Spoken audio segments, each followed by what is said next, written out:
One of the challenges that we've heard, and Councillor has mentioned about how difficult this situation is on us as a couple, and it certainly it's been challenging, but I think that the one big comfort is that we do have each other to talk to bounce our ideas off of, and to tell each other how we're feeling, and that has been incredibly helpful for us to be able to get through this. We know the statistics are certainly not very good of couples who are going through this, but I think just having Brenda to talk to has been huge for me.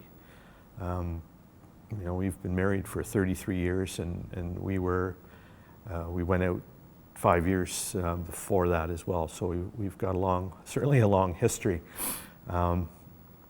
We learned that we grieve differently. We learned that some things would bother Dale more than they would bother me, and other things would bother me a lot more than they bothered him. For example, David's room to me was a comfort. I found comfort in his room, but over time, David's room began to really bother Dale. And so, it came to the point in time where I was okay with the room being changed, and it was time.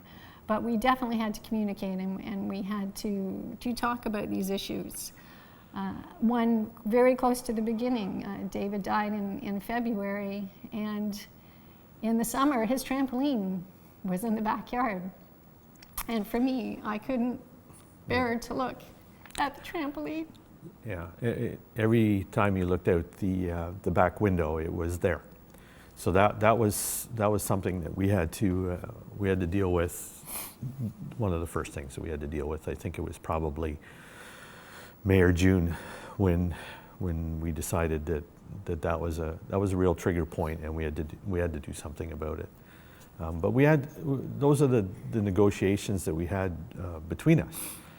That if something was really bothering one of us, that we had to deal with that, and we'd talk about it, and we would say, okay, it's the right time, and we just dealt with it. There was no, probably no, this is the time frame where we have to deal with this, and this.